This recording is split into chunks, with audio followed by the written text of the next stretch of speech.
Everyone, welcome back to my channel SS colourful vlogs Telugu. Sunday special ఈరోజు మా ఇంట్లో అయితే ulavacharu chicken biryani process start చేయడానికి ముందు ఇలా పచ్చిమిర్చి, ఆనియన్స్, పుదీనా, కొత్తిమీర అన్నీ కట్ చేసుకొని పక్కన పెట్టాలి. ఈ బిర్యానీలో మెయిన్ ఇంగ్రీడియంట్ అయితే ఉలవచారు కూడా పక్కన పెట్టుకోవాలి. బిర్యానీ కోసం రైస్ ఉడికించడానికి ఇప్పుడు ఎసరైతే పెట్టుకోవాలి. తగినన్ని వాటర్ వేసుకొని ఇప్పుడు దాంట్లో రుచికి తగినంత సాల్ట్ యాడ్ చేసుకోవాలి. ఇలా సాల్ట్ వేసాక మూత పెట్టి వాటర్ బాయిలింగ్ అయ్యేంత వరకు వెయిట్ చేయాలి. ఇప్పుడు బిర్యానీ ప్రాసెస్ స్టార్ట్ చేయడానికి ఒక కడాయిలో 1 టీ స్పూన్ గీ యాడ్ చేసుకోవాలి. అలాగే 5 to 6 టేబుల్ స్పూన్స్ ఆయిల్ కూడా యాడ్ చేసుకోవాలి. ఇప్పుడు ఆయిల్ బాగా హీట్ అయ్యాక బిర్యానీ స్పైసెస్ అన్నింటినీ యాడ్ చేసుకోవాలి. బిర్యానీ స్పైసెస్ బాగా వేగి ఆ అరోమా అంతా ఆయిల్లోకి రిలీజ్ అవుతుంది. అలా అయ్యాక సన్నగా తరిగి పెట్టుకున్న పచ్చిమిర్చిని యాడ్ చేసుకోవాలి. పచ్చిమిర్చి కూడా బాగా వేగాలి. పచ్చిమిర్చి బాగా వేగాక ఆనియన్స్ని కూడా యాడ్ చేసుకోవాలి. ఇలా ఆనియన్స్ అన్నీ వేసాక సిమ్లో పెట్టి బాగా ఫ్రై చేసుకోవాలి.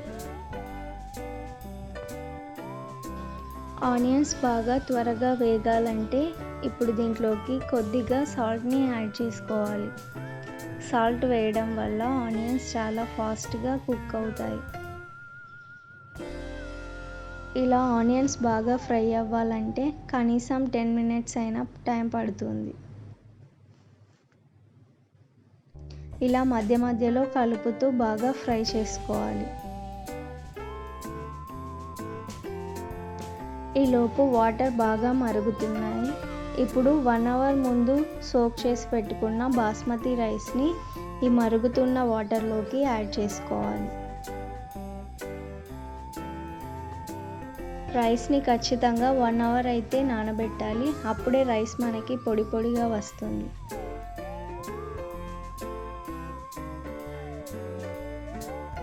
ఈలోపు ఆనియన్స్ కూడా బాగా ఫ్రై అవుతూ ఉన్నాయి.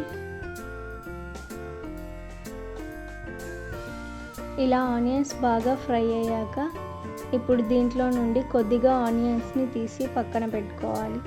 లాస్ట్లో మనం బిర్యానీ దమ్ చేసేటప్పుడు యూజ్ అవుతాయి.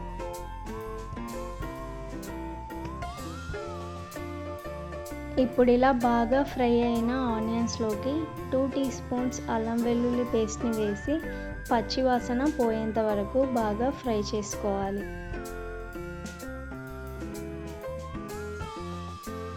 ఇలా ఆనియన్స్, అల్లం వెల్లుల్లి పేస్ట్ బాగా ఫ్రై అయ్యాక 1 hour పాటు సోక్ చేసి పెట్టుకున్న చికెన్ని ఇప్పుడు దీంట్లోకి యాడ్ చేసుకోవాలి.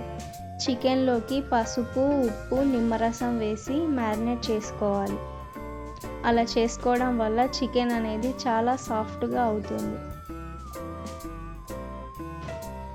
ఇలా చికెన్ని యాడ్ చేసుకున్న తర్వాత బాగా కలిపి ఒక 5 to 10 minutes దాకా బాగా ఉడికించాలి.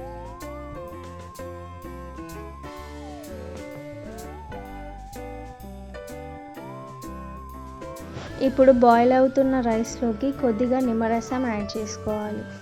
ఇలా నిమ్మరసం యాడ్ చేయడం వల్ల రైస్ అనేది చాలా తెల్లగా వస్తుంది. చికెన్ అయితే బాగా వేగుతూ ఉంది. దీన్ని మధ్య మధ్యలో ఇలా కలుపుకుంటూ ఫ్రై చేసుకోవాలి.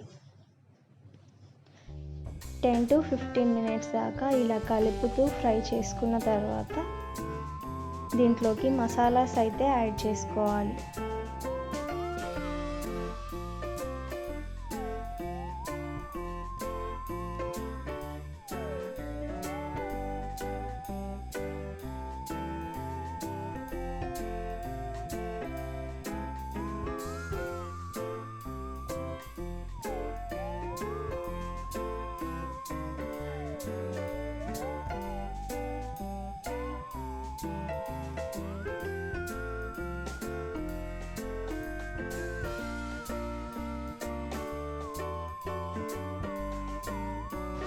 ఇలా బాగా ఫ్రై అయిన చికెన్లోకి 2 టీ స్పూన్స్ కారం, 1 టీ స్పూన్ ధనియా powder, 1 teaspoon biryani masala, half teaspoon జీరా పౌడర్, హాఫ్ టీ స్పూన్ మిరియాల పొడి, హాఫ్ టీ స్పూన్ ఇలాచీ పౌడర్ అన్నీ వేసి బాగా మిక్స్ చేసుకోవాలి. అండ్ లాస్ట్లో పావు టీ స్పూన్ గరం మసాలా కూడా యాడ్ చేసుకోవాలి. ఇలా మసాలాస్ అన్నీ వేసాక బాగా మిక్స్ చేసుకోవాలి. చికెన్కి ఈ మసాలాస్ అన్నీ బాగా కోట్ అయ్యేంత వరకు ఒక 5 మినిట్స్ దీన్ని ఇలానే ఫ్రై చేసుకోవాలి.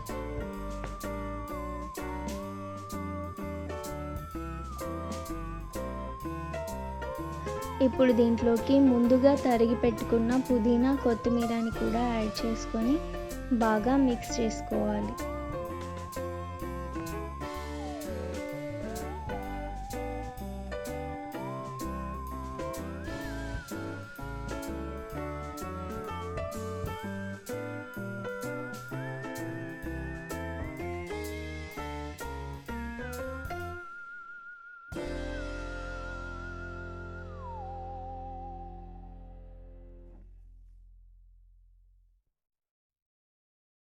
చికెన్ అంతా బాగా ఫ్రై అయ్యాక బిర్యానీలో మెయిన్ ఇంగ్రీడియంట్ ఉలవచారుని ఇప్పుడు యాడ్ చేసుకోవాలి.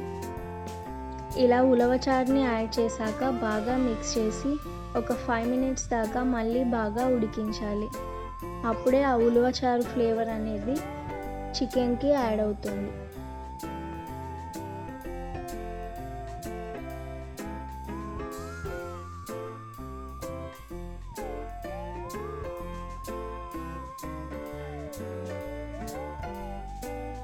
ఇప్పుడు చికెన్ అయితే బాగా ఉడికింది, అలాగే రైస్ కూడా రెడీ అయింది. ఇప్పుడు దీన్ని దమ్ చేసుకోవాలి.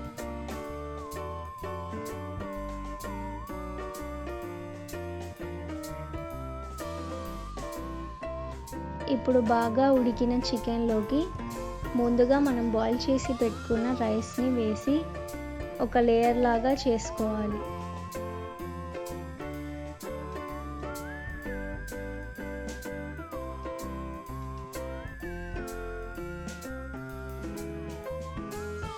ఇలా రైస్ అంతా చికెన్ పైకి వేసాక ముందుగా తీసిపెట్టిన ఫ్రైడ్ ఆనియన్స్ని కూడా వేసుకోవాలి.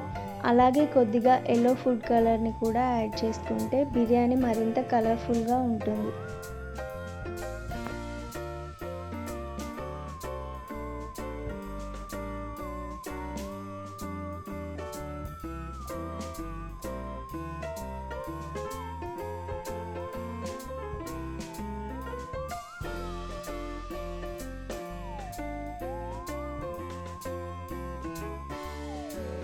ఇప్పుడు బిర్యానీని దమ్ చేసుకోవడానికి 20 మినిట్స్ అయితే టైం పడుతుంది. 20 మినిట్స్ దమ్ చేశాక ఎంతో టేస్టీ అండ్ యమ్మీ అయిన ఉలవచారు చికెన్ బిర్యానీ అయితే రెడీ అవుతుంది. మేమైతే చాలా బాగా ఎంజాయ్ చేస్తూ తిన్నాం. చాలా యమ్మీగా ఉంది. ఈ వీడియో కనుక మీకు నచ్చినట్లయితే సబ్స్క్రైబ్ చేసి నన్ను సపోర్ట్ చేస్తారని అనుకుంటున్నాను. Bye all.